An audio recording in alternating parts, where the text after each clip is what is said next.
Bonsoir à toutes et à tous. Je vous souhaite bien sûr une bonne année 2021 à vous et à vos proches. Bienvenue à cet événement Ports en Part Gestion. Dans quelques instants, les experts de Ports en Part Gestion vont répondre à toutes vos questions concernant vos placements. J'ai le plaisir d'accueillir en plateau Monsieur Bertrand Lamiel. Bonsoir, vous êtes directeur général de Ports en Part Gestion. Nous accueillons également Maxime Viémont. Vous êtes expert en finance comportementale. Qu'est-ce que c'est la finance comportementale? La finance comportementale, c'est s'occuper des prises de décision des gérants. Voilà, comprendre pourquoi ils prennent telle ou telle décision. Et nous accueillons également Sandra Servat, directrice adjointe de la gestion sous mandat. Bonsoir Sandra. Bonsoir. Alors comment s'est passé pour Ports en Part cette année 2020? Est-ce que vous avez quelques éléments à nous livrer pour ce premier webinaire de l'année? Même si je pense que la plupart de ceux qui nous regardent connaissent Ports en Part, peut-être en deux mots nous présenter. Donc on est une filiale de BNP Paribas. C'est 180 personnes qui sont présentes à Paris, à Nantes, à Lyon et à Marseille et qui sont entièrement dédiées à la bourse. Alors pour la partie gestion privée en conseil et en gestion sous mandat et aussi pour la partie entreprise, ces entreprises qui vont rentrer en bourse ou faire des augmentations de capital ou après être suivies par nos analystes. Alors on a une particularité, on a parlé, vous avez présenté Maxime tout à l'heure, c'est que dans notre mode de décision, dans notre process de décision, on s'est appuyé sur tout ce qu'on a pu apprendre de la finance comportementale pour modéliser un outil en interne qui nous aide à limiter l'impact des mauvaises décisions, parce que malheureusement, on ne prend pas que des bonnes décisions en bourse. Donc en fait, on va chercher à limiter l'impact des mauvaises décisions, en faire le moins possible, qu'elles nous coûtent le moins cher. Donc ça, c'est cette manière qu'on a de travailler en interne et qu'on diffuse auprès de nos clients. Et donc, pour nos clients qui étaient avec nous en 2020, que ce soit en conseil ou en gestion sous mandat, ils ont pu voir les bénéfices de cette méthode, puisqu'on a des indices européens qui ont dû terminer entre -5, -7% à peu près. Les portefeuilles sont positifs, légèrement positifs, et on a même sur les portefeuilles de petite et moyenne valeur des performances à +10 et à +12%. Donc vous avez réussi à faire gagner de l'argent à vos clients? Dans l'ensemble, selon les mandats, mais globalement, en tous les cas, par rapport à des indices qui sont à -5, -7, on a vraiment marqué la différence. Pour les portefeuilles les moins exposés, on est peut-être légèrement négatif autour de 0 et pour la plupart positif. Et 2020, ça a été une année de dingue, on va se le dire. Oui. On a connu tous les records possibles et inimaginables. La baisse de mars, c'est quasiment la pire qu'on ait jamais connue. On n'avait jamais perdu aussi vite 40%. Pour en regagner quasiment tout en 3 semaines, on n'avait jamais gagné aussi vite 1000 points à l'annonce du vaccin du 9 novembre. En termes de volatilité, on a fait sauter les records de 2008. Donc 2008, en pleine crispation de la crise, on était monté sur l'indice de la volatilité à 83. Un indice de volatilité, normalement, c'est entre 15 et 20. Là, on l'a dépassé, on est allé à 84. Et en avril, sur les futurs du pétrole, on a traité des prix négatifs. Là, c'était du jamais vu. Les algorithmes dans les salles de marché ont dû être configurés à toute vitesse parce que c'était une donnée qui n'était même pas anticipée. Donc oui, 2020, c'était une année folle. Une année folle. Vous, Maxime, est-ce que vous pouvez revenir un petit peu sur cette volatilité? C'est vrai que cette volatilité, elle a été exceptionnelle. Entre le plus haut et le plus bas, dans le CAC 40, on a eu un écart de 68%. C'est 2 fois plus que ce qu'on peut observer dans une année, on va dire, normale. Donc on a retrouvé une volatilité qu'on avait vue en 2008. Donc, mais il y a eu quand même 2 comportements, 2 types de clients, 2 types d'investisseurs. Des investisseurs qui ont gagné de l'argent et puis il y en a qui en ont perdu, voire qui en ont perdu beaucoup. Quelle est vraiment la différence et qu'est-ce qu'il fallait faire pour en gagner? Alors là, je vais aborder effectivement tous ceux qui ont déraillé et probablement qui ont perdu face au marché. J'ai observé trois comportements. Le premier type de comportement, c'est des gens en fait qui ont gardé leur position toute l'année. Pourquoi? Parce qu'en mars 2020, lorsque la baisse brutale arrive, l'investisseur est surpris. Et lorsqu'on est surpris, on est tétanisé. Et lorsqu'on est tétanisé, on va rechercher des informations consonantes pour se rassurer. Et à l'époque, il y a plein d'informations qui sont consonantes et qui nous rassurent. Et à ce moment-là, on conserve ses positions, on fait le dos rond. Le souci, c'est qu'en 2020, le marché il a été coupé en 2. Il y a eu beaucoup de dispersion. Et à ce moment-là, on n'a pas pu profiter de la dispersion des titres tout au long de l'année. Donc ça, c'est le premier comportement. Le deuxième comportement, c'est d'être intervenu à contre-temps. Pourquoi on intervient à contre-temps? Parce que souvent, l'investisseur a un cadrage de lecture qui est un cadrage indiciel, un cadrage court terme et un cadrage absolue. Grosso modo, ils regardent le CAC 40 pour décider d'acheter ou vendre des valeurs. Et le souci, c'est lorsque vous avez la baisse du marché en mars 2020, ils stressent et à ce moment-là, il vend une partie, un peu, beaucoup, il fait un peu beaucoup de cash. Donc il vend sur des points qui sont plutôt bas. Et le souci, à l'inverse, lorsqu'on connaît à l'été 2020 une hausse du marché américain, des valeurs américaines équivalente à ce qu'on avait vécu en 99-2000, à ce moment-là, il ressent la peur du manque à gagner et là, il va se précipiter. Donc voilà, des systèmes d'intervention qui sont vraiment guidés par les émotions. Voilà. Et ça, c'est le deuxième comportement. Et le troisième comportement, assez classique que l'on retrouve, quel que soit l'environnement, mais cette année encore, c'est-à-dire lorsque le marché stresse comme ça, naturellement, vous allez vendre les valeurs sur lesquelles vous gagnez de l'argent. Et vous allez conserver les valeurs sur lesquelles vous en perdez ou les valeurs que vous connaissez le mieux. Et l'investisseur français, qu'est-ce qu'il connaît de mieux? Total, Sanofi, les grosses valeurs. Et le souci, c'est que ce ne sont pas celles-ci qu'on fait les meilleures performances en 2020. Donc voilà les trois comportements qu'on retrouve. Globalement, en fait, la forte variation de l'intensité émotionnelle qu'on a vécue toute l'année 2020 a provoqué un manque de sérénité, donc des comportements biaisés et de la sous-performance pour certains. Et vous avez senti de la panique auprès de vos clients? Voilà, maintenant, un peu. Maintenant, on a à la fois pas mal de conseillers qui accompagnent nos clients et qui, dans ces périodes-là, sont justement clés pour éviter de ce qu'on appelle de sortir des process, c'est-à-dire faire des choses que vous n'aviez pas prévues, en fait. Voilà. Donc, ce qu'il faut faire, c'est pas trop d'arbitrage dans les périodes, on va dire, de forte tension. C'est un peu en ça, tout cas, on va, et tout à l'heure, oui, effectivement, je vais vous donner les clés qu'on utilise et qui nous ont permis probablement, comme le disait Bertrand, de traverser cet environnement anxiogène un petit peu mieux. Voilà. Très bien. Sandra, on a vu qu'une année 2020 était plutôt une année atypique, une année exceptionnelle avec beaucoup de volatilité. Et là, on a les investisseurs qui se mettent à espérer en fait un retour à la normale, une reprise économique et une reprise qui pourrait s'appuyer sur des facteurs de soutien pour 2021. Est-ce que vous en avez identifié quelques-uns? Exactement. Il y en a plusieurs et en tout cas, un des principaux est je dirais les politiques monétaires qui sont très, très accommodantes depuis plusieurs mois, voire même plusieurs années. Côté européen et américain, c'est à peu près le même travail qui est fait, des injections de liquidités, des rachats d'actifs. Clairement, les taux d'intérêt sont très bas, ils vont le rester. Et ça crée, je dirais, un cadre qui est plutôt favorable au marché actions. Alors, en tout cas, les banques centrales sont là. Elles ont été très réactives. Dès le mois de mars, la BCE a annoncé ce fameux PEP, une enveloppe supplémentaire de 750 milliards, je crois, d'euros. Enveloppe qui a été réaugmentée ensuite au mois de décembre. Pas plus tard que la semaine dernière, Madame Lagarde a expliqué justement que cette enveloppe pouvait être recalibrée si les conditions de financement, qui sont vraiment la boussole de la BCE, le nécessitaient. Côté américain, c'est exactement pareil, même travail, même copie. Je crois que de mémoire, c'est 120 milliards à peu près d'actifs qui sont rachetés chaque mois par la Fed. Le seul point peut-être qui pourrait différencier la zone euro des États-Unis, c'est l'inflation, puisqu'on a les inflations le taux d'inflation qui a rebondi assez fortement aux États-Unis, donc on doit être aux alentours des 1,4, et c'est surtout les anticipations d'inflation qui ont bondi. Et c'est vrai que ça inquiète un petit peu le marché, parce que, je dirais dans un raisonnement un peu binaire mais très théorique, qui dit augmentation de l'inflation, dit généralement une réponse de durcissement de la politique monétaire. Globalement, et encore hier soir, M. Powell a expliqué que c'était absolument pas envisagé de durcir la politique monétaire en 2021.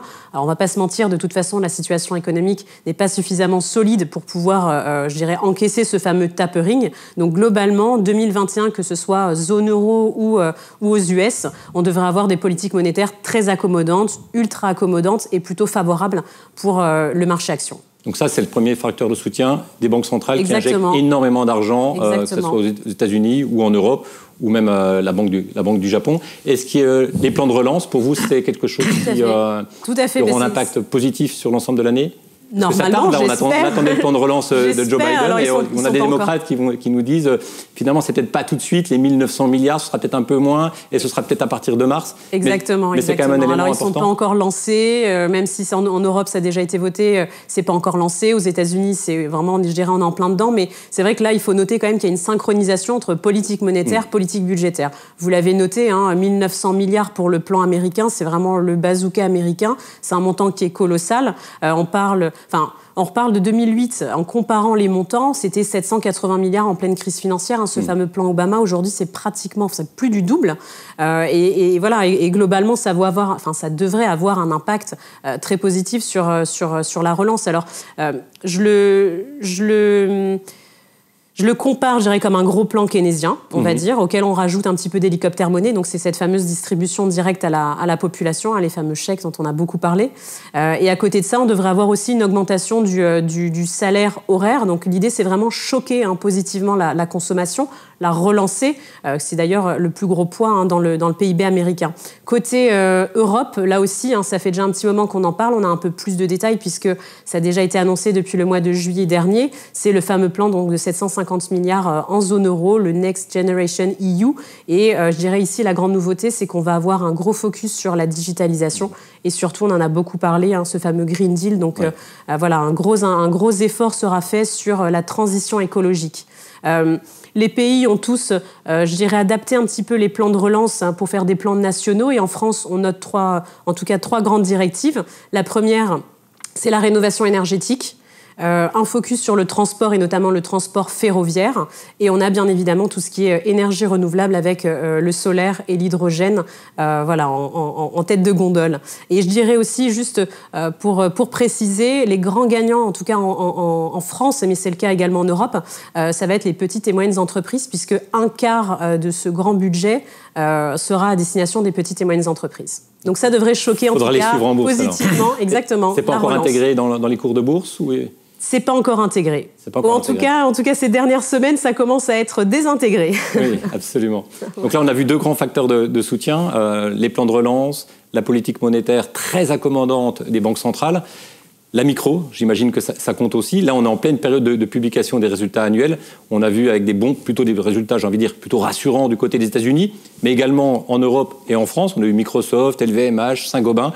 Vous, quel est votre regard, portez-vous sur ces publications où on n'attendait finalement pas grand-chose, puisque on a vu que le consensus estimait que, par exemple, ne serait-ce qu'en France, ce serait une division quasiment par deux des bénéfices du CAC 40. Quelle est votre perception? Exactement. Est-ce que c'est un facteur de soutien? Oui, c'est un facteur de soutien. Alors à deux niveaux, parce qu'il y aura le côté absolu, la publication des chiffres, il y aura le discours du management, et donc ça, logiquement, on a vu ce qui s'est passé sur les publications du troisième trimestre, ce qui est en train de se passer. On est au tout début, mais avec plutôt des bons indicateurs. Nous, on pense que les publications qu'on est en train de vivre là vont terminer de sortir le pessimisme qu'il y a dans le consensus. On voit que les sociétés publient des chiffres qui sont souvent bien meilleurs que ce qui est attendu, avec des sociétés qui sont capables de faire beaucoup mieux. Vous parliez de Microsoft, on attendait 30% de croissance. Dans le cloud, ils ont sorti 40% de croissance. Enfin, globalement, les chiffres d'affaires, si on prend une société lambda moyenne, c'est plutôt du moins 10, moins 20. Ils sortent à plus 40, on les attendait à plus 30. Pour vous donner un ordre d'idée, il reste encore du pessimisme. Donc, la saison des publications, celle qu'on connaît là, pour nous, c'est on arrête avec le pessimisme, on remet des choses en base zéro. Et puis celle qui va venir assez rapidement finalement du premier trimestre, là pour le coup, on va comparer une économie qui est en train de repartir, qui avec les premiers effets des plans de soutien, donc qui est en train de redémarrer, à des trimestriels de l'année d'avant, puisqu'on fait toujours les comparaisons trimestre à trimestre, qui eux avaient commencé à sérieusement piquer du nez. Notamment en Chine. Et donc, on va avoir un effet de base extrêmement favorable. Et donc, on va avoir des sociétés qui vont sortir 10 ou 15% plus haut que l'an dernier. Et le fait que toutes vont à peu près sortir à ces niveaux-là, alors il est évident que l'aérien, le tourisme, on ne sera pas là, mais si on prend en moyenne, on sera plutôt sur ces effets de base comparables. Et ça, je pense, ça va terminer d'ancrer dans la tête des investisseurs le fait que oui, la reprise est là. Regardez, les sociétés, c'est du plus 10, plus 15. Et c'est là où on va rejoindre Maxime avec la psychologie, c'est qu'on va bien voir que là, à ce moment-là, ça va cristalliser de manière positive et probablement aider les marchés à aller de l'avant. Donc ça, les effets de publication vont probablement, dans notre lecture, avoir un effet positif sur les investisseurs. Donc ça veut dire des résultats plutôt rassurants, voire même légèrement mieux que ce qui était espéré par la communauté des analystes, et un discours plutôt encourageant sur l'ensemble de l'année. Exactement. Et puis, ce qu'il y a aussi que les analystes ne peuvent pas, parce que décemment, ils n'ont pas les chiffres pour le faire, c'est qu'on risque d'avoir aussi des augmentations de capital, on risque d'avoir aussi des acquisitions. Et ça, c'est rarement dans les chiffres, puisque par définition, ça arrive quand on s'y attend pas. Et ça, ça va plutôt aussi être un facteur positif. On voit que les entreprises sont en train de commencer à se recapitaliser et les acquisitions, ça part aussi. Les acquisitions, vous pensez que c'est pas freiné avec le gouvernement qui a stoppé une OPA éventuelle sur Carrefour? Forcément, ça peut avoir un effet négatif, mais on voit que ça continue. Ça peut être aussi le management ou les familles qui décident de remonter en puissance sur leur actif industriel, de reprendre des parts du capital. Franchement, ce qu'on voit là aujourd'hui, c'est que, je vous disais tout à l'heure qu'on a on est auprès des entreprises, donc on les accompagne en bourse. Vincent Le Sym qui va intervenir tout à l'heure, mais on a un très très gros carnet de commandes sur le premier trimestre, probablement un des plus gros qu'on ait jamais vu. Donc on voit que les entreprises sont actives et on aura probablement pas mal de fusions-acquisitions sur cette année 2021. Et au niveau des dividendes, on a été un petit peu déçus l'année dernière puisqu'il fallait faire un peu se serrer la ceinture compte tenu de cette crise. Est-ce que vous attendez plutôt des nouvelles rassurantes ou il faudra à nouveau avoir des dividendes qui vont être plutôt réduits, en tout cas pas très généreux? Alors probablement qu'on va réouvrir les vannes un petit peu côté dividendes parce que les sociétés, vous retrouvant un petit peu de croissance, un petit peu plus de visibilité, vont pouvoir faire bénéficier des fruits finalement pour celles qui s'en sont bien sorties en 2020 à travers les dividendes. Mais surtout le phénomène qu'on devrait voir revenir, c'est ce qu'on appelle le share buyback, c'est-à-dire les entreprises qui rachètent une partie de leurs actions pour les annuler et donc par ce fait mécaniquement augmenter le bénéfice par action pour ces actionnaires. Et pour vous donner un ordre d'idée, aux États-Unis, sur les dernières années, les entreprises rachetaient à peu près 200 milliards de titres par trimestre. Donc on approchait le 1000 milliards d'achats d'actions par les entreprises elles-mêmes. C'est plus que ce qui est acheté par les particuliers, les mutuelles et les fonds de pension, qui sont plutôt à 500 milliards. Donc c'est vraiment le premier acheteur. Au deuxième trimestre de 2020, ce montant, donc 200 milliards, on est tombé à 46 milliards. Donc il ne se passait plus grand-chose, on va dire. Les entreprises ont arrêté de racheter leurs titres, elles ont conservé leur trésorerie pour, je manque de visibilité, donc je conserve mon cash. Ça, on pense que ça va repartir et que là aussi, ça va être un facteur de soutien pour les bénéfices par action, donc ça va faire baisser le prix moyen du marché. C'est un facteur de soutien parce que c'est les entreprises qui achètent et soutiennent le cours. Et ça, probablement que, aujourd'hui, c'est pas chiffré. La saison des publications va nous aider à voir plus clair, puisque logiquement, les sociétés vont donner des indications sur ce qu'elles entendent faire pour l'année 2021. Plan qu'elles pourront revoir potentiellement à la hausse si tout se passe bien. Quand vous dites share buyback, ça veut dire que quand on rachète des actions, ces entreprises, elles détruisent ces actions et mécaniquement, ça fait augmenter le BNPA par action. Exactement. Et ça nous aide pour les niveaux de valorisation. C'est une forme de récompense de l'actionnaire parce que là où vous aviez droit à 100 de bénéfices, parce qu'on était plusieurs, on enlève une partie des actions et votre part de bénéfice n'est plus de 100, mais de 102, 103, 104 ou 110 selon le montant du rachat d'actions. Donc avec le dividende, c'est une autre forme pour rémunérer les actionnaires. Donc ça, c'est également un facteur de soutien. Au niveau des flux, est-ce qu'on a des nouvelles qui sont également rassurantes, qui nous permettraient... Tout à fait. Bertrand le disait, justement, donc on n'a pas eu ces flux des share buybacks qui sont venus alimenter le marché, mais je dirais que c'est les investisseurs privés et institutionnels qui ont pris le relais. Quand on regarde la collecte donc l'année dernière, malgré cette année un peu cabossée, chamboulée, ou tous les adjectifs que vous voulez, on a finalement une collecte sur les marchés actions qui reste positive. Quand on regarde un peu sur les flux ETF, plus pour avoir une grande tendance que des données quantitatives, globalement, on voit deux choses. Un, et sans surprise, sans suspense, les grands gagnants ou les grandes gagnantes sont les valeurs américaines. Et d'ailleurs, les performances du Nasdaq, du Dow Jones, etc. sont la bonne illustration. Deuxième chose aussi, c'est retour des investisseurs ou retour dans les bonnes grâces des investisseurs des petites et moyennes entreprises. Donc il n'y a pas que les grandes valeurs technologiques américaines qui collectent. Exactement. Il y a également donc, les petites et moyennes entreprises. Alors la collecte est pas énorme par rapport aux large cap américaines, mais en revanche, il faut noter qu'il y a eu un réel retour de la collecte et qui s'est fait sur pratiquement 2 mois et demi, entre novembre et fin décembre. Donc globalement, ce qu'il faut garder en tête, c'est qu'on a une année qui a attiré globalement les investisseurs. Alors on n'est pas sur des montants qui sont énormes. Je rappelle d'ailleurs que 2019, c'était une très très grosse année de décollecte sur les marchés internationaux malgré des performances plutôt positives. D'ailleurs, il faut noter que c'était une année de décollecte aussi importante que 2008. D'ailleurs, c'était un peu paradoxal puisque la bourse montait fortement en 2019 alors qu'on a eu des sorties de capitaux. Exactement. C'est peut-être l'effet écureuil. On met quelques noisettes de côté pour l'année d'après. J'en sais rien. En tout cas, bon. Donc il y avait un effet de retard et on est en train de rattraper. Je l'espère en tout cas. En tout cas, c'est revenu en 2020, mais il y a encore des flux à venir. Et puis, il y a encore aussi des masses de liquidités.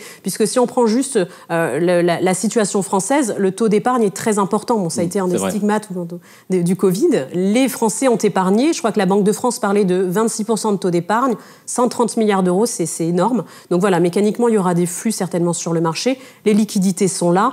La grande question, c'est quand est-ce qu'elles vont revenir et puis dans quelle proportion. Justement, pour parler de retour d'appétit des investisseurs pour les actions, je vous propose qu'on écoute une courte vidéo de Vincent Le San, qui est le directeur général adjoint de Ports en Part. Vincent n'a pas pu nous rejoindre pour des raisons de mesures sanitaires. Il faut on respecte une certaine distance. Je vous propose qu'on l'écoute. Il va nous parler de l'appétit des particuliers, notamment pour les valeurs moyennes, et le grand retour des introductions en bourse. On l'écoute. Bonjour à toutes et à tous. Je suis en charge du conseil sur l'univers des valeurs moyennes auprès des PME ETI et des sociétés de gestion qui investissent dans ces sociétés. Je souhaite partager avec vous un des éléments clés que je constate actuellement sur les marchés. Les particuliers, vous redevenez plus actifs sur le marché action. C'est encore plus vrai sur le segment des valeurs moyennes. Le point de départ, c'est indéniablement l'introduction en bourse de la Française des Jeux fin 2019. Vous avez été 500 000, dont peut-être certains d'entre vous d'ailleurs, à participer à cette opération. Le parcours du titre depuis sa première cotation a été remarquable, avec une progression de plus de 80%. Ce mouvement s'est accéléré avec les périodes de confinement. L'AMF a d'ailleurs identifié 150 000 nouveaux actionnaires particuliers qui ont rejoint la cote lors du premier confinement en mars. Il est vrai que les outils d'accès au marché sont de plus en plus ergonomiques. D'autres indicateurs, la demande des particuliers a nettement augmenté sur les dernières introductions en bourse de l'année 2020. À titre d'exemple, près de 9 millions ont été demandés sur l'IPO d'Ecomiam, soit 3 fois plus que les opérations similaires lors des opérations précédentes. La part des particuliers au sein des volumes d'Euronext sur les valeurs moyennes a par ailleurs progressé également fortement, plus 50% en 2020, et représente en moyenne environ 30% de l'ensemble des volumes sur ces valeurs. Bonne nouvelle pour ceux et celles qui investissent sur ces valeurs, ce segment de la cote a d'ailleurs surperformé en 2020 le CAC 40 pour la 16e fois en 20 ans. Plusieurs explications, la croissance des bénéfices par action y est structurellement plus forte et l'on retrouve les secteurs d'avenir des valeurs technologiques comme les jeux vidéo, la santé ou encore la transition énergétique. Alors 2021 sera l'occasion de découvrir de nouvelles valeurs qui vont rejoindre la cote. Nous aurons le plaisir dans les prochaines semaines de vous présenter des opportunités d'investissement dans le domaine de l'hydrogène ou encore de la distribution d'électricité verte. Je vous dis donc à très bientôt. Merci beaucoup Vincent. Comme vous l'avez pu le voir, on dispose de nombreux facteurs de soutien pour espérer voir le marché monter, notamment les valeurs qu'on a aujourd'hui en portefeuille. On a parlé des banques centrales, des plans de relance, des flux, des perspectives de croissance des bénéfices des entreprises. Mais il y a quand même un mais. Le mais, bien sûr, c'est cette crise sanitaire qui n'en finit pas. On a une pandémie qui continue de circuler. Il y a les variants qui génère quand même beaucoup de doutes, d'incertitudes. Et dans certains pays, on voit que cette épidémie, elle continue de s'étendre. Et ça, bien sûr, ça gêne un petit peu la visibilité sur l'ensemble de l'année, en tout cas sur le début de l'année. Maxime, comment aujourd'hui, dans ce contexte-là, avec d'un côté des facteurs de soutien, mais aussi des doutes liés à cette crise sanitaire qui n'en finit pas, comment concrètement on peut investir aujourd'hui sur les actions ? Alors, l'idée, c'est d'adopter des comportements que l'on pense pertinent dans un univers incertain, puisqu'on prend toujours des décisions dans un univers incertain, encore plus probablement dans cette période-là. Donc, ce qu'on peut dire, c'est que pour éviter, par exemple, l'effet de surprise, on préconise de rester au maximum ancré dans le présent. Ancré dans le présent, ça veut dire se préparer à toute éventualité, ça veut dire avoir des scénarios alternatifs, ça veut dire penser risque et pas simplement rendement. L'autre type de comportement que l'on adopte et que l'on préconise, c'est d'adopter un cadrage de lecture un peu différent du cadrage dont je parlais tout à l'heure. Plutôt que de regarder les indices, on va regarder les valeurs elles-mêmes. Plutôt que de regarder à court terme, on va regarder à moyen terme. Et plutôt que de regarder en absolu, on va les regarder en relatif. En relatif, qu'est-ce que ça veut dire concrètement ? Alors un cadrage relatif, c'est pas effectivement un cadrage naturel.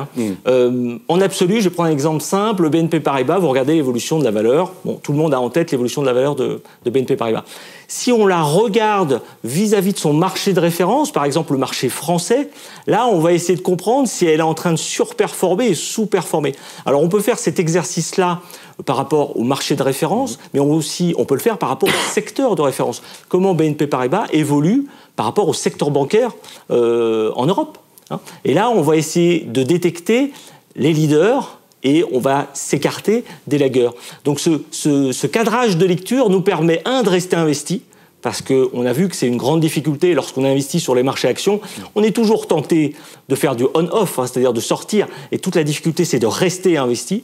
Et ensuite, ce cadrage va nous permettre ça va nous faciliter en fait les arbitrages, et ça va nous permettre de sortir ce qu'on appelle les laggers, donc les valeurs qui font moins bien que le marché, et de conserver, d'acheter des valeurs qui sont leaders.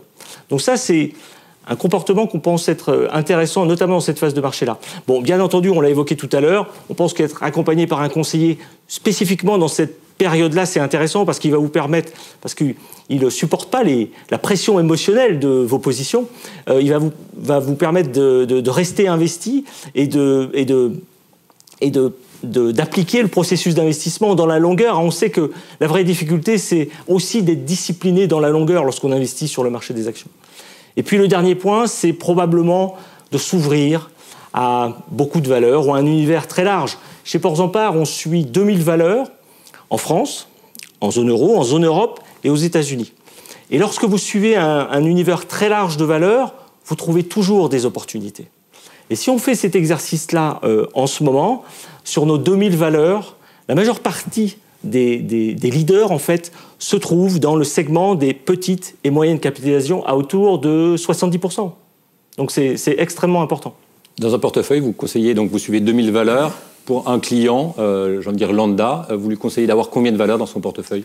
Alors aujourd'hui, dans les portefeuilles, on a entre 20 et 30 valeurs selon le profil du client. Enfin, voilà. Mais voilà, on s'en tient dans cette fourchette-là, ce qui est suffisant pour pouvoir diversifier géographiquement, sectoriellement et par taille de capitalisation. Donc Maxime nous dit, il ne faut pas trop regarder le CAC 40, il ne faut pas trop regarder les indices, il faut plutôt regarder valeur par valeur. Et parmi toutes ces valeurs-là, il y a les valeurs moyennes qui sont potentiellement promis plutôt un bel avenir.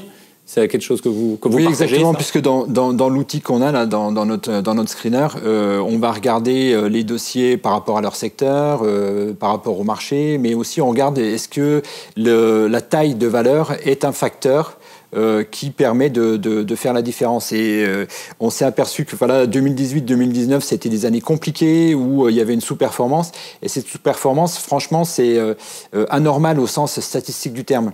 Dans la durée, les petites et les moyennes valeurs font mieux en performance que les grandes valeurs, parce qu'il y a structurel. C'est les sociétés qui sont en pleine croissance, qui n'ont pas fini de conquérir leur marché national, le marché européen, qui souvent arrivent en bourse, ont déjà quelques années derrière elles, puis vont faire des acquisitions. Enfin, on a souvent des belles histoires. Si on prend des dossiers comme Téléperformance qui sont rentrés au CAC 40 dernièrement, Téléperformance, avant de rentrer dans le CAC 40, elle a fait partie des indices mid et small. Donc, l'histoire est pas si vieille que ça, quoi. Donc, voilà. Donc, c'est ces histoires-là qu'on vous propose de mettre en portefeuille parce que souvent, on a des très beaux parcours. Alors après, il y a un prix d'admission au club, c'est-à-dire que c'est l'année 2018-2019 où là, les indices font beaucoup moins bien puisque de mémoire, je crois que les indices petites et moyennes valeurs doivent faire quelque chose comme moins 22 quand le CAC fait moins 11. Donc voilà, ça fait un delta négatif de 11% sur l'année. Mais si on reprend depuis 2005, le CAC dividende réinvesti progresse de 77%. Sympa. Absolument. Le CAC Mid and Small, lui, progresse de 188%. Et quand les tendances sont installées, c'est-à-dire les tendances séculaires sont installées, on peut avoir 5-6 ans de surperformance notable des petites et moyennes valeurs sur le CAC 40. Globalement, c'était 2005-2012. On a eu à peu près 8%, en moyenne 8% de mieux chaque année en étant investi sur des petites et moyennes valeurs. Alors, comme je vous le disais, il y a un revers à la médaille, il n'y a pas de martingale. De temps en temps, ça se passe mal. Et quand ça se passe mal... Mais ça ne peut pas marcher chaque année. Voilà. C'est évident, mais... Il se trouve que là, on est en train de revenir dans cette logique de surperformance. Et quand on va regarder du côté des fondamentaux, mais en fait, les investisseurs sont assez logiques. C'est appuyé par des perspectives de croissance sur ce segment-là qui sont significativement supérieures aux perspectives de croissance qu'on a sur les grandes capitalisations et avec des niveaux de valorisation qui sont sur des points bas. En fait, les niveaux de valorisation qu'on a aujourd'hui, c'est les mêmes que ceux qu'on a eu en 2005 au moment du redémarrage du trend de 7 ans que je vous décrivais tout à l'heure. Donc c'est vraiment maintenant qu'il faut se positionner. Donc ces éléments-là, voilà. Donc on a regardé sous différents angles, on en arrive à peu près toujours à la même conclusion. Donc voilà, il faut aller chercher dans ce segment de valeur. Il y a des belles histoires, il y a des histoires en France, il y a des histoires en Europe. On en propose depuis maintenant quelques temps et on en a dans nos portefeuilles. On trouve qu'il y a du sens à aller sur ce type de valeur. À côté de ça, on ne jette pas le bébé avec l'eau du bain. Dans les grandes valeurs, il y a aussi des très belles histoires qu'on va continuer d'accompagner. Comme Téléperformance, peut-être. Comme Téléperformance, qui fait toujours partie de nos sélections, par exemple. Et pour vous, une petite et moyenne valeur, c'est quelle taille de capitalisation, pour donner une idée Alors, les moyennes valeurs, c'est entre 1 et 10 milliards de capitalisation. Les petites valeurs, c'est en dessous de 1 milliard. Nous, on traite plutôt des dossiers sur les petites qui sont entre 500 et 1 milliard pour des logiques de liquidité. Et puis, dans les moyennes capitalisations, là, il n'y a pas de sujet de liquidité. Ça passe sans problème. Donc voilà, mais ça, pour nous, c'est vraiment un actif qu'il faut mettre en avant. Or, les années 2018 et 2019 ont été, comme vous le disiez, Sandra, tout à l'heure, des années de décollecte. Donc voilà, on le voit dans les actifs des investisseurs institutionnels, c'est une part qui a beaucoup baissé. Ça doit revenir. Et un autre moyen de voir si le top départ est donné, il y a l'écartement des performances. Regardez les flux, c'est en train de revenir parce que les flux vont aussi faire la performance. Et dans ce vivier qui est très très vaste des petites et moyennes valeurs, est-ce qu'il y a des thématiques, des sous-segments qu'il faut plutôt privilégier que d'autres ? J'imagine que oui. Oui, tout à fait. Alors, je pense très fortement à la thématique ESG. Alors, c'est peut-être plus une thématique. Je dirais c'est une façon de faire, une façon de vivre, une façon de gérer aussi les actifs financiers. Donc, la prise en compte de ces critères ESG, je rappelle, pardonnez-moi, j'aurais dû commencer par ça, c'est des critères environnementaux, sociaux et de gouvernance. Je dirais, si on doit trouver un peu de positif dans cette crise sanitaire, c'est que ça aura permis justement de sensibiliser encore plus les investisseurs aux critères ESG. Ça aura permis aussi d'accélérer la dynamique de transition vers une finance peut-être un petit peu plus verte. Alors, on a encore pas mal de marge, mais aujourd'hui, on est à peu près à un quart des actifs financiers, en tout cas gérés par des professionnels qui le seraient en intégrant des critères ESG. Donc voilà, c'est alors plus, j'allais dire une tendance, mais c'est surtout une prise de conscience en fait des investisseurs, et on a une demande qui est grandissante, que ce soit les investisseurs particuliers ou les investisseurs institutionnels. Vous aviez écrit quelques articles très intéressants à ce sujet, notamment sur la collecte des fonds ESG en Europe. C'est une collecte pour les fonds ESG qui est 2 fois plus importante que les fonds traditionnels. De la même manière, je pense très fort aux détracteurs qui voyaient l'ESG comme étant plutôt un critère commercial et qui ne permettait pas en tout cas de surperformer. L'année dernière, je pense, parce qu'en tout cas l'année dernière c'est un bon contre-exemple, puisqu'on regarde le MSCI ESG leader, il surperforme de près de 14% le MSCI Europe. Et quand on regarde même côté valeurs, donc vraiment une vision un peu plus microéconomique, on voit que ces valeurs un peu plus vertueuses, celles qui font, je dirais, des efforts, ont le soutien du marché, ont les liquidités du marché, et l'inverse est également vrai. Et j'irai peut-être un peu loin en disant ça, mais je pense qu'il faut vraiment s'interroger aujourd'hui sur une corrélation forte entre peut-être l'éthique et la progression des cours de bourse. Dans l'ESG, il y a le E, le S et le G, et on a le sentiment quand même qu'en bourse, enfin en tout cas on l'a vu l'année dernière, c'était plutôt le E qui était recherché, les valeurs liées à l'environnement avaient des parcours assez spectaculaires. Je pense par exemple à du Albioma, du Neoen. Exactement, mais j'ai même d'autres noms. On peut penser même en franco-français, notre Schneider Electric par exemple. Oui. Je dois avoir les chiffres, mais de mémoire, c'est une progression l'année dernière de 30 ou 40%. Deuxième meilleure performance du CAC 40, juste derrière Hermès. Merci pour l'information.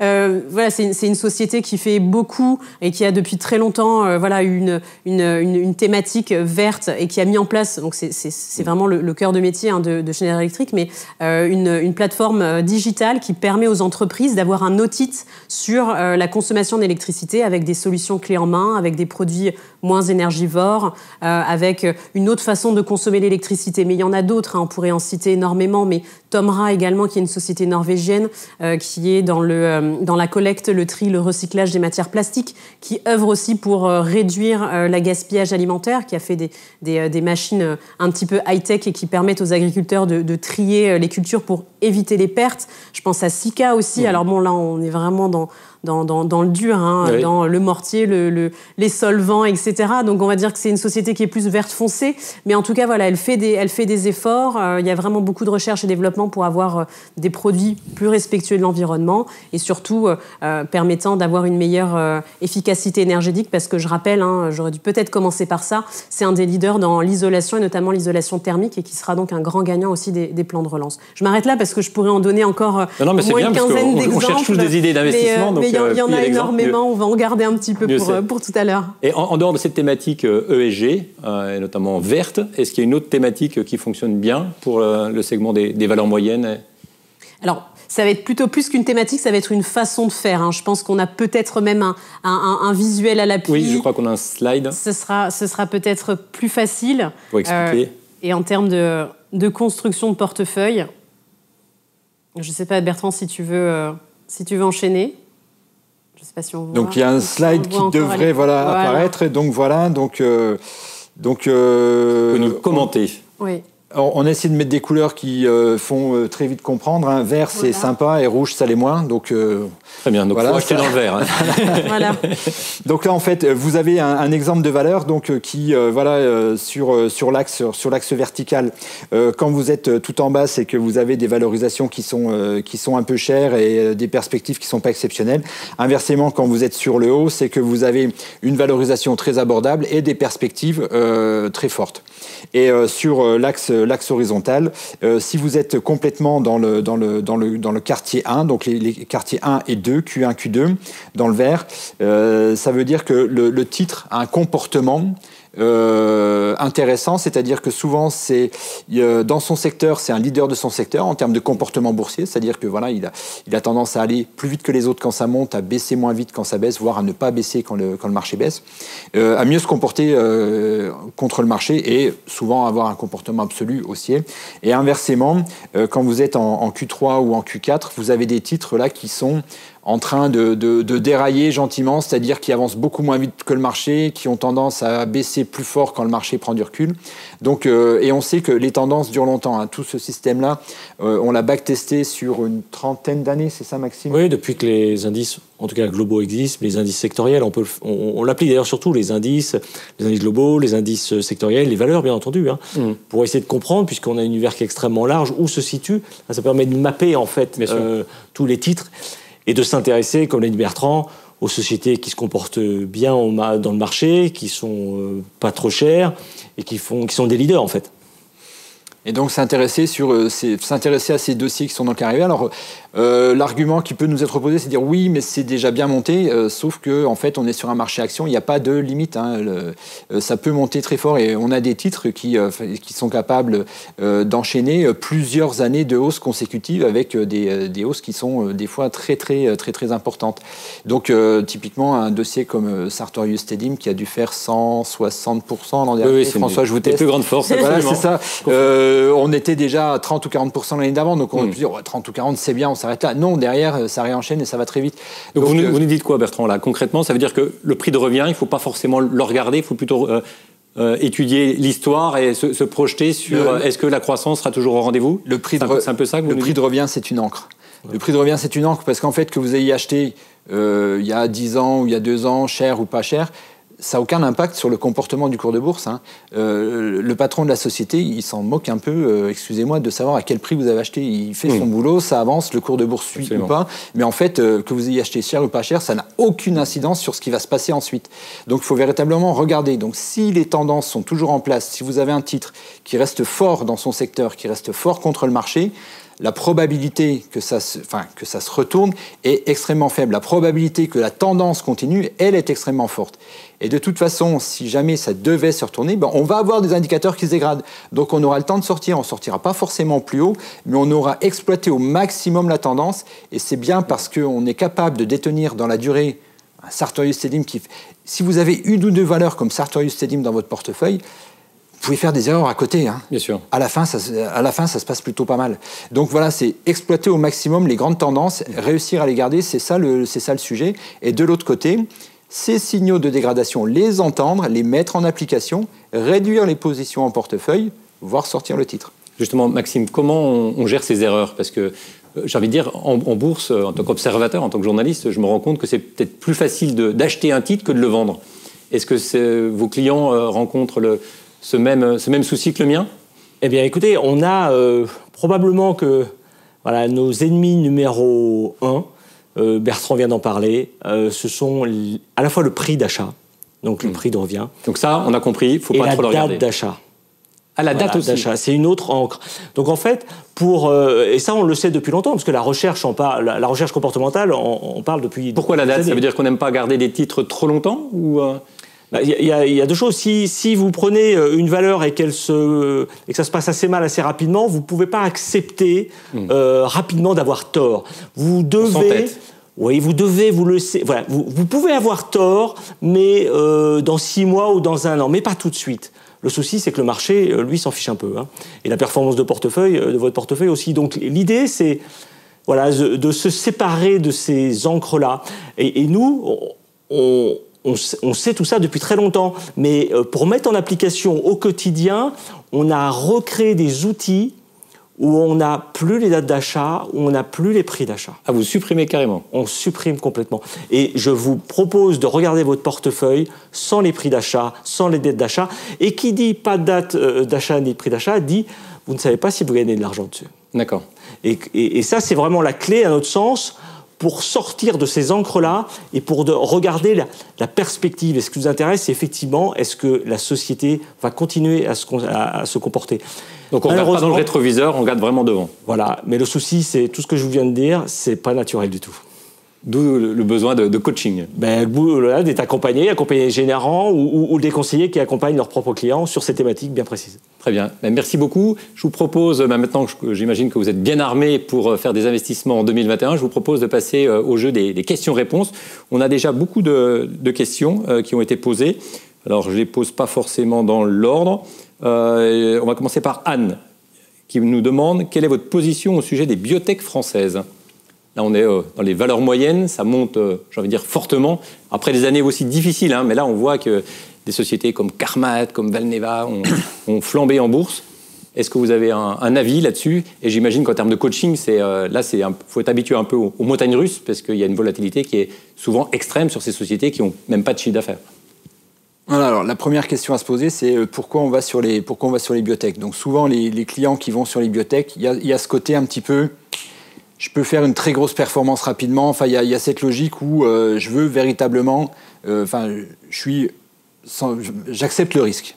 Parce qu'effectivement, c'est des sociétés sur lesquelles il n'y a pas de chiffre d'affaires, qui ont levé des fonds, qui sont en train de brûler ces fonds dans la recherche, dans l'espoir de sortir un médicament phase 1, phase 2. Et à chaque fois qu'elles vont franchir une étape, un grand laboratoire où des investisseurs privés vont leur payer ce qu'on appelle des milestones, enfin, en gros, vont leur redonner de l'argent pour aller une étape plus loin. Donc effectivement, si tout se passe bien, à la fin, il peut y avoir un très gros chèque, une très grosse performance. Bon, la réalité, c'est que le chemin est rarement linéaire et qu'il y a souvent des accidents assez importants, puisque le jour où la société arrive en disant « je m'arrête parce que les résultats sont pas bons » ou « les résultats sont bons mais j'ai trop d'effets secondaires », voire du moins 30 ou du moins 40, c'est possible. Oui. Donc il faut avoir ça en tête. Donc ayant ça en tête, je pense que du coup, ça aide aussi à se dire quelle proportion de mon portefeuille j'alloue à ce type de titre qui est capable statistiquement de me sortir à moins 30 à peu près. Oui, une fois par an, c'est pas improbable. Donc ça aide à se dire, OK, quelle proportion j'y alloue, et après, je pense qu'il faut diversifier. Parce que donc avoir plusieurs biotech en portefeuille. Voilà, parce que surtout les biotech françaises, elles arrivent vraiment à un niveau, ce qu'on appelle early stage, c'est-à-dire qu'elles sont en phase 1 ou en abord de phase 1, phase 2, là où aux États-Unis, elles arrivent plus tard. Et donc souvent mieux financés. Et donc on a des exemples de biotech, par exemple Celgene qui a été racheté dernièrement par Bristol Squibb Myers. Celgene pesait 96 milliards, enfin était plus grosse que Sanofi, une boîte qui a 20 ans. Voilà, donc on a une maturité. Parce qu'il y a des financements, il y a plus d'accompagnement sur les premières rounds, deuxième et quatrième rounds de la biotech, plus de maturité. Donc, en France, il y a des belles sociétés. Il y a Valneva qui potentiellement a un candidat vaccin. Oui. Forcément, s'ils vont jusqu'au bout, c'est énorme. C'est énorme. C'est une valeur qui peut décoller très fort. Maintenant, Voilà. Ils prennent en plus un pari industriel là-dessus, c'est-à-dire qu'ils commencent la production avant même d'avoir les agréments pour pouvoir livrer à temps. Si à un moment donné, il y a un grain de sable et que ça grippe, forcément, il y aura une désillusion et ça va chuter très fort. Donc, voilà, panacher, décider de combien vous voulez en mettre, en pesant les risques qui vont en face, et puis panacher, mettez-en plusieurs, quoi. Une autre question, quels sont les facteurs qui influencent le CAC 40 à la hausse ou à la baisse, plutôt les événements en France ou les événements en Europe? Sandra? Alors je dirais très clairement en Europe, voire même aux États-Unis, parce que quand on voit un peu ce qui s'est passé, ne serait-ce que hier, alors je ne sais pas si Bertrand avait quelques chiffres, mais on a eu des short squeeze, alors voilà, des opérations notamment de short aux États-Unis, et ça a rejailli sur l'Europe avec quelques valeurs qui également étaient shortées par des grands fonds. Donc ceux qui shortent, ça veut dire ceux qui vendent à découvert des titres qu'ils ne possèdent pas encore. Exactement, mais qui sont obligés de racheter d'autres positions pour pouvoir avoir le cash.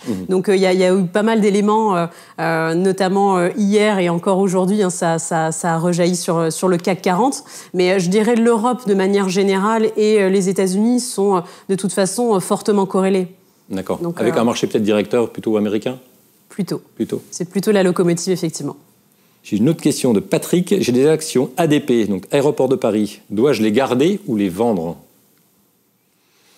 Tout dépend du scénario reprise. Moi, je te laisse. Je pense qu'on allait dire la même chose, mais tout dépend du scénario. C'est vrai que ADP, et alors on l'a pas forcément expliqué quand il y avait la map tout à l'heure, mais c'est vrai que l'idée et ce qu'on fait aussi dans nos portefeuilles, c'est de rajouter un petit peu de valeur à bêta ou de valeur qui joue la reprise pour capter donc effectivement ce rebond économique. Alors c'est vrai qu'on commence à avoir des résurgences de craintes sanitaires. Maintenant, je dirais, le scénario n'a pas changé. C'est une question de temps. Effectivement, il sera certainement décalé.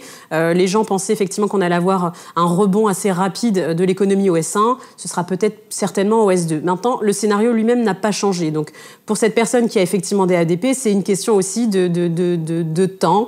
Est-ce que le graphe qui doit... On a le graphe qui apparaît. On a la note là.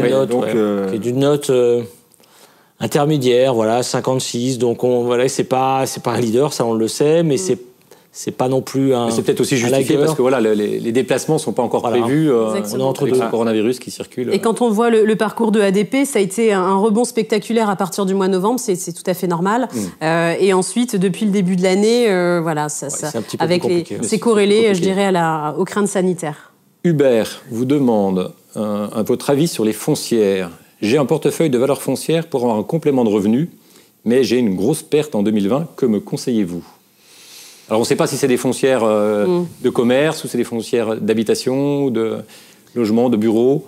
Voilà, alors globalement, c'est vrai que l'année était difficile pour les foncières. Forcément, c'est difficile. Et donc, outre le fait qu'il y a eu une baisse des rentrées de loyer, là-dessus, il y a des investisseurs forcément qui sont sortis parce que se posent aussi des questions de quid du taux d'occupation des bureaux avec le télétravail qu'on n'avait quasiment pas installé en France, mais qui va devenir une norme et qui va monter en puissance, avec les ventes en ligne qui ont augmenté, donc quid de l'attrait des commerces physiques. Donc, on sait bien qu'on finira par retourner au bureau, peut-être moins qu'avant, que les commerces physiques ne sont pas morts, mais que le commerce électronique, entre guillemets, à côté, va monter en puissance. Donc, il y a une incertitude en ce moment. Après, il faut regarder dans les foncières, il y a différentes choses. Les foncières françaises, cotées en France, sont essentiellement des foncières commerciales, bureaux. Il n'y a quasiment pas très peu de foncières de résidences locatives personnelles, qu'on va plus trouver en Allemagne, avec un marché qui est différent. Donc, si on veut avoir des foncières, il faut regarder aussi au-delà des frontières. D'accord. On peut avoir des foncières comme on a en Belgique avec Warehouse Depot ou comme on a aux États-Unis avec Prologis, qui, elles, vont être des foncières de logistique. C'est-à-dire qu'ils vont être juste derrière Amazon pour l'aider. Comme Argan en France, qui a une petite valeur moyenne. Pardon ? Comme Argan en France. Oui, Argan, par exemple, exactement, vous avez raison. Voilà, donc des sociétés comme ça qui vont suivre le commerce électronique et les aider à gérer leur logistique au plus près, à gérer le dernier kilomètre. Donc, c'est des situations, c'est des comportements qui sont assez différentes de foncières commerciales. Donc, là aussi, pourquoi pas, ça peut être intéressant d'aller sur ces foncières là pour diversifier et éviter Alors même qu'on a pris plusieurs noms, en fait, d'être concentré sur un seul risque, à savoir globalement la défense ou Paris Centre, pour faire simple, quoi. Donc globalement, oui, peut-être des foncières en portefeuille, mais pas forcément des foncières françaises. Ça peut avoir du sens. Après, sur des compléments de revenus, il peut y avoir d'autres solutions. Mais là, bon, rapprochez-vous que cette personne se rapproche de son conseiller, mais on peut l'aider à trouver d'autres solutions à travers les contrats d'assurance vie pour assurer des contrats de revenus. Enfin, il y a des choses qui sont aussi intéressantes et qui ne sont pas liées forcément à un vecteur d'investissement. On quitte la France, on part aux États-Unis avec Maurice qui nous demande « Que pensez-vous de Tesla ?» Alors là, on est sur des niveaux de valorisation, je vous laisse commenter, mais qui sont impressionnants. Tesla, si on regarde Tesla, qu'on regarde Volkswagen, on en parlait ce matin, ça a fait un long débat ce matin à la gestion, ça vaut 10 fois la capitalisation de Volkswagen. Il y a le graphique qui s'affiche. Donc on n'arrive pas à expliquer la valorisation si on regarde Tesla comme une valeur automobile. Manifestement, c'est un peu plus qu'une valeur automobile, puisque voilà, ils sont arrivés il y a très peu de temps. On est quasiment à 500 000 véhicules vendus, donc voilà, les premières moqueries qu'on avait sur ils n'arriveront jamais à faire rouler une voiture, manifestement, ils arrivent à le faire. Maintenant, ce qu'il faut voir que dans Tesla, c'est qu'il y a plein de choses. Ils ont une banque de données énorme, puisque tous les véhicules qui roulent, ils accumulent de la donnée qui probablement va être valorisée. L'étape d'après pour Tesla, c'est le véhicule autonome. Or, ils ont déjà une étape d'avance parce qu'ils ont collecté beaucoup de données là-dessus. On voit que sur les batteries, ils sont très en avance. Donc, la regarder juste comme une valeur automobile, oui, effectivement, on ne comprend pas. Et si on ne comprend pas, on n'y est pas. Et si on n'y est pas, on n'a pas profité de la hausse. Donc, encore une fois, nous, on regarde les fondamentaux, on essaie de décrypter, de voir en gros ce que les investisseurs voient, qu'on ne voit pas forcément dans les perspectives, mais surtout regarder le comportement. Et en fait, Tesla, c'est un comportement haussier, donc globalement, il faut essayer de trouver un point d'entrée. Et encore une fois, revenir sur le process, et tant que ça monte, tant que ça fait mieux que son secteur, tant que ça fait mieux que le marché, savoir les garder, alors prendre une petite position, essayer de commencer un petit peu, et puis après, suivre le comportement.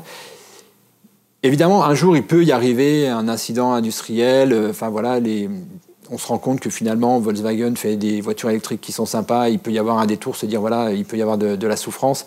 Mais encore une fois, ça, ce serait ne regarder Tesla que comme une société de construction automobile. Je pense qu'il y a plus que ça. Et après, oui, c'est compliqué parce que ça a bien monté. Pour autant, on a un comportement qui est vertueux en bourse, donc il faut essayer de s'y mettre si on a envie d'accepter ce risque-là. Donc l'idée, c'est de rentrer sur Tesla sur un accident, enfin en tout cas un petit trou d'air dans. Voilà, si jamais il y en a, parce qu'effectivement, il n'y en a pas eu beaucoup. Tout le monde les guette, en fait, j'imagine, ces trous d'air. 9 mois, c'est ça. Voilà. Pas énormément. Mais bon, il y en a un peu de temps en temps. Il y en a de temps en temps. Donc voilà, donc tant que c'est un trou d'air, donc toujours surveiller ce comportement. Et encore une fois, comme on l'a dit, regarder le comportement absolu, mais surtout le relatif, pour bien comprendre si à un moment donné, il devait y avoir pas simplement un trou d'air avant de redémarrer, mais le désamour qui s'installe. Alors là, ce serait évidemment pas conseillé de rentrer, mais pour l'instant, non, c'est très fort. On a une question de Michel qui nous demande « À quoi attribuez-vous la décollecte en 2018 et 2019 sur les actions ?» 2018, on a un quatrième trimestre qui est quand même catastrophique. On était à peu près à 0 en termes de performance au 30 septembre et toute la perte, notamment sur les mid et les small, les 20% sont perdus sur le dernier trimestre, sur différentes craintes qui ne sont pas avérées par la suite. Mais, et donc à ce moment-là, les investisseurs sont sortis et puis forcément il y avait tout pour être anxiogène. On avait encore les gesticulations du président Donald Trump avec la Chine. Le Brexit, c'est pas résolu. Enfin, je sais pas si c'est résolu aujourd'hui, mais il y a toujours. Oui, bref, donc jamais vraiment résolu. Tout ça faisait une accumulation d'eux, et je pense que plus que la baisse, c'est la rapidité à laquelle ça a baissé qui a pu frapper un peu des mois les investisseurs qui sont sortis. Très bien. Oui, donc en 2019, en fait, sur chaque épisode haussier, on voyait de la décollecte, parce que ça s'est accéléré également en 2019, c'est ce qu'on disait tout à l'heure, malgré des performances plutôt très honorables des indices. Donc c'était vraiment dans cette phase de je prends mes bénéfices et j'accompagne la hausse. Justement, j'expliquais tout à l'heure le petit écureuil, c'est clairement ça, c'est-à-dire qu'on a sécurisé. En face, on voyait de la collecte sur les produits, notamment monétaires. Tout Tout à l'heure, vous avez parlé des valeurs cycliques. On a une question sur les matières premières. Est-ce que les matières premières, vous les voyez plutôt grimper, avec éventuellement un retour d'inflation, ou les prix vont plutôt se stabiliser ? C'est très corrélé de toute façon à la reprise. Hein. Donc oui, on verra de toute manière les matières premières, on les voit rebondir et elles vont certainement rebondir. Si on parle du secteur et des valeurs matières premières, effectivement, je pense que Maxime ne va pas me contredire, mais ça doit être le deuxième secteur dans notre classement. Oui, je pense que c'est celui qui est le mieux noté, le deuxième mieux noté avec l'industrie. Peu importe, ils sont... Voilà, et donc on a des beaux parcours et encore des belles perspectives sur certains titres. Donc je pense que les valeurs étaient indiquées sur la carte tout à l'heure, mais on a des valeurs comme Norsk Hydro dans l'aluminium. On a des valeurs comme l'américain, justement, qui a eu quelques petits déboires sur les 2 dernières séances, mais ça peut être des bons points d'entrée, justement. Donc le Freeport qui est dans l'exploitation du cuivre, donc c'est une composante qui est très recherchée pour les batteries de véhicules électriques encore, hein, c'est d'ailleurs la tendance. Donc on a quelques noms comme ça qu'on rentre dans les portefeuilles, dans cette thématique, donc pour jouer la relance et pour jouer bien évidemment la corrélation avec le prix des matières premières. On a Estelle qui nous demande quelles sont vos prévisions pour l'industrie du tourisme en 2021, voire 2022. Donc là, il faut voir très très loin. Est-ce que le tourisme, c'est cyclique ? Enfin, c'est devenu cyclique. À un moment donné, on pensait que c'était des vraies valeurs de croissance, mais on se rend compte qu'il y a un cycle. Est-ce que ce cycle-là, on l'achète au premier trimestre 2021 ou on attend encore un petit peu ? Les contrariants vont probablement être attirés par des prix et des valeurs qui baissent.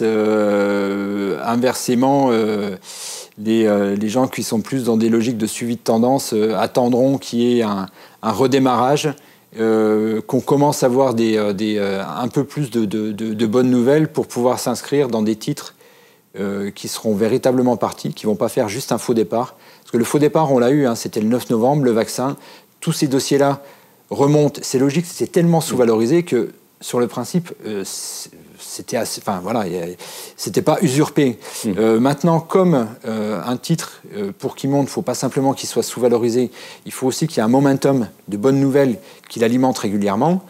Ces bonnes nouvelles, elles ont fait défaut, et donc ça, on est en train de reperdre tout le terrain qui avait été conquis depuis le 9 novembre. Donc, nous, dans notre logique et dans notre process, on surveille, on regarde, on est attentif au niveau des prix, au niveau des valorisations. Et à partir du moment où on va voir se mettre en place quelque chose, un comportement qui commence à être plus vertueux, c'est-à-dire des dossiers qui vont commencer à devenir leaders dans leur secteur. Aujourd'hui, souvent, ces dossiers-là sont plutôt en queue de peloton. Donc, les voir revenir dans leur secteur, donc ça, ce sera un premier niveau qui va se dire « Ah, attention, on est peut-être en train d'eux ». Et à partir du moment où on les verra commencer à avoir un comportement meilleur vis-à-vis du marché, alors là, on pourra décider de réinvestir, parce que c'est vrai qu'on a des niveaux de sous-valorisation qui sont énormes. Mais c'est encore un peu trop tôt. Oui, c'est clairement trop tôt. C'est clairement trop tôt. Il y a d'autres choses à faire. Sandra, j'ai une question pour vous. Joël, qui revient sur les remboursements d'emprunts. C'est vrai qu'on a parlé tout à l'heure des facteurs de soutien. Il y avait les plans de relance. Mais à un moment donné, comment on rembourse notre dette ? Du moins la dette des États. Donc c'est une question de... Alors c'est une très bonne question, mais on va aller même un cran au-dessus, c'est-à-dire le poids de la dette, hein, parce qu'effectivement ils sont considérables. Le fait d'être aussi quand même dans un cadre de taux d'intérêt qui sont très bas fait que ça permet aussi de réduire, et depuis de nombreuses années, on prend l'exemple de la France, hein, depuis de nombreuses années la France s'endette, mais le coût de la dette finalement réduit parce que les taux d'intérêt baissent. Je crois que ça devait être la semaine dernière, en France il a été annoncé que la prévision de la charge de la dette allait augmenter cette année. Et ils anticipaient une augmentation de la charge de la dette. Donc, clairement, c'est un sujet. Pour pouvoir donner un choc, la seule solution à ce remboursement, entre guillemets, hein, c'est que la croissance et que la reprise économique soit là. Globalement, c'est, je dirais, une des seules solutions. Mais très bien. En tout cas, je vous remercie tous d'avoir participé à cet événement. C'était notre dernière question, puisqu'on arrive au bout de notre heure qui était allouée. Bertrand, est-ce que vous voulez conclure cet événement ? Oui, bon, d'abord, merci à tous de nous avoir suivis. Merci à vous, surtout François, de nous avoir reçus et diriger l'interview. Donc voilà, donc pour Zampar, on est aux côtés des investisseurs particuliers, donc en conseil et en gestion sous mandat. Manifestement, ce soir, on avait une grande partie l'auditoire était plutôt une partie de notre clientèle. Si vous êtes content, si vous pensez qu'on vous a bien rendu service en 2020, n'hésitez pas à parler de nous autour de vous. Vous êtes nos premiers ambassadeurs et c'est un des premiers canaux de recrutement pour nous. Satisfaire nos clients qui, après, vont nous présenter les enfants, les petits-enfants ou les amis. Voilà, donc... Parfait, donc c'est pour plusieurs générations. C'est pour plusieurs générations, on est véritablement là dans l'accompagnement dans la durée, hein. On est sur des postes longs. Mais ça tombe bien parce que la bourse, c'est un investissement de long terme. Exactement. Merci beaucoup, merci à tous et à toutes. Et puis, ma foi, je vous souhaite une excellente année 2021 et bien sûr d'excellents investissements aux côtés de Ports en Part. À bientôt.